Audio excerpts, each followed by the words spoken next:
Hey everyone, welcome back to our channel. I'm your host from World Facts, and today, we're diving into some of the most common myths you've been told since childhood and debunking them with factual evidence. We're not just talking about minor misunderstandings, these are widespread beliefs that have permeated popular culture for decades, sometimes even centuries. It's time to separate the fact from the fiction, the reality from the rumor.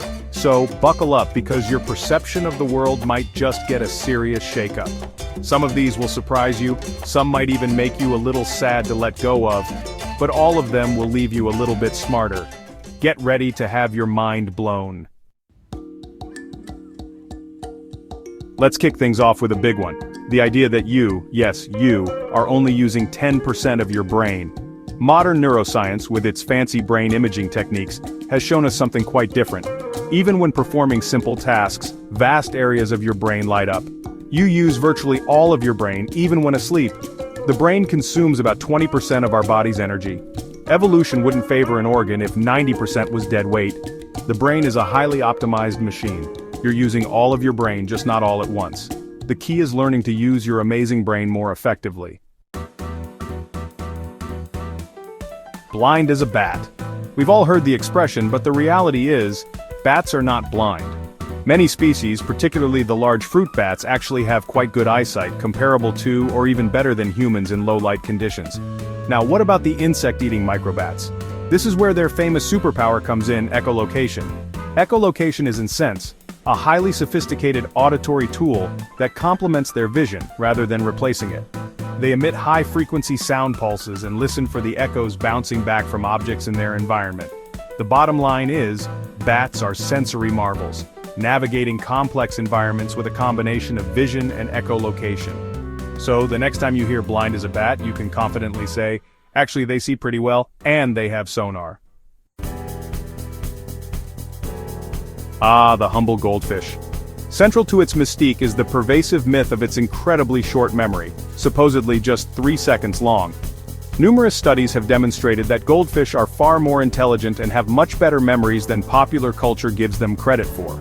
Researchers have successfully trained goldfish to perform a variety of tasks, like pushing levers for food rewards and navigating mazes. Studies have shown that goldfish can retain memories for weeks, and even months. This understanding has significant implications for how we should view and care for goldfish. They benefit from larger tanks, interesting environments with places to explore and hide, and even compatible tank mates. Recognizing their cognitive abilities should lead to more responsible and humane pet ownership. So the next time someone mentions the 3-second memory of a goldfish, you can inform them that they're perpetuating a fishy falsehood. Stop cracking your knuckles, you'll get arthritis. But is there any scientific basis for this claim? Cavitation theory suggests that stretching finger joints pulls bones apart slightly. This pressure drop forms tiny bubbles that collapse, producing the pop. What about the link to arthritis? The evidence is non-existent. Dr. Donald Unger cracked his knuckles for 60 years with no arthritis. Larger studies also found no significant link. While arthritis is a myth, forceful cracking might cause minor issues. The dreaded arthritis is a phantom menace, so relax about that health concern. Sight, smell, taste, touch, and hearing. These are the famous 5 senses, but what if I told you that this neat little package is a gross oversimplification? Consider your sense of balance, or equilibrioception, managed by the vestibular system in your inner ear. What about your ability to sense temperature or thermoception, or nociception, the sense of pain? Then there's proprioception, the awareness of the position and movement of your own body parts. Some scientists argue for even more senses like hunger, thirst, and the sense of time's passage. The traditional 5 senses model dates back to Aristotle, but our understanding of neurobiology has advanced since then.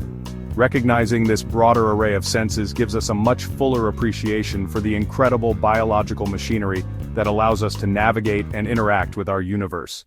You're not just a 5-trick pony, you're a sensory orchestra.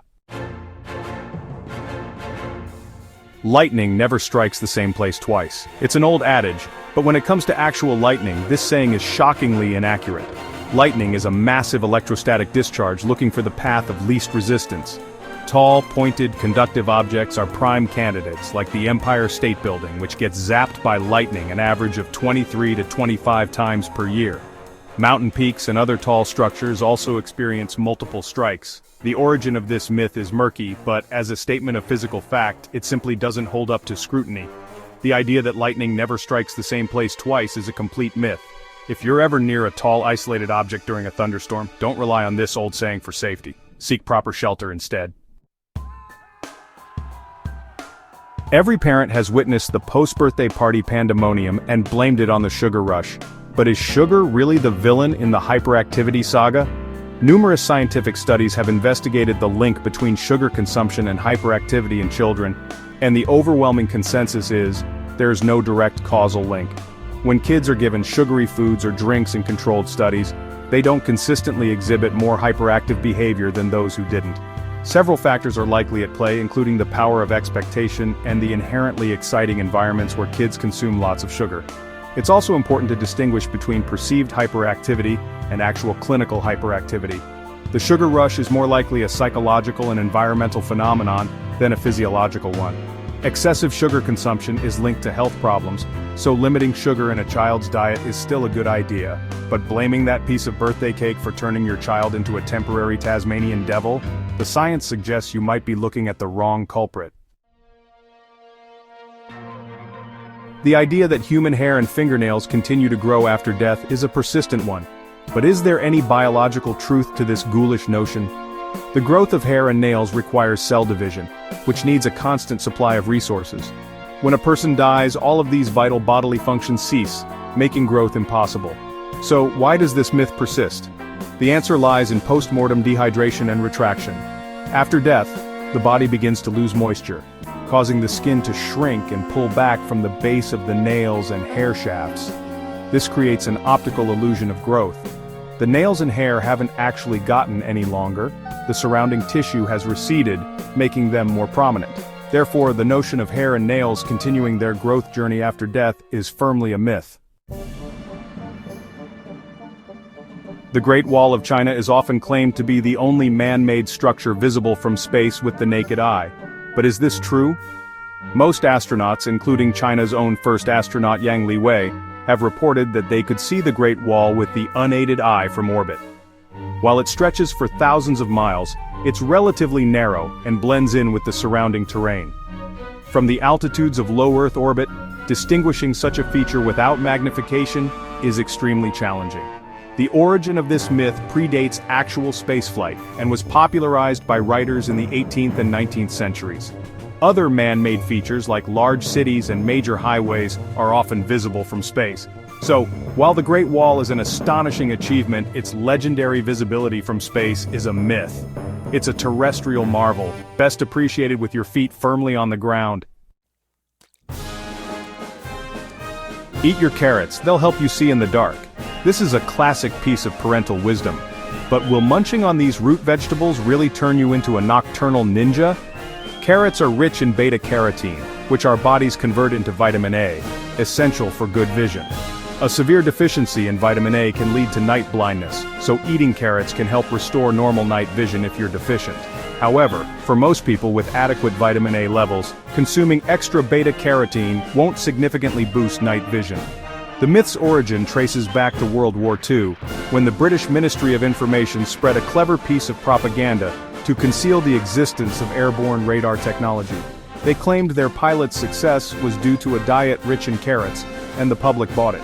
While carrots contribute to overall eye health, their reputation as a night vision superfood is largely a product of wartime ingenuity. So enjoy your carrots, but don't expect to see in the dark like a superhero. And there you have it. 10 common myths, thoroughly busted. From the inner workings of your brain to the far reaches of space, we've seen how easily misinformation can spread and take hold. But hopefully, armed with a little bit of science and a dash of critical thinking, you're now better equipped to spot these falsehoods and share the actual facts. Thanks for watching. If you enjoyed this video, don't forget to like, subscribe, and hit that bell icon for more myth-busting content from World Facts.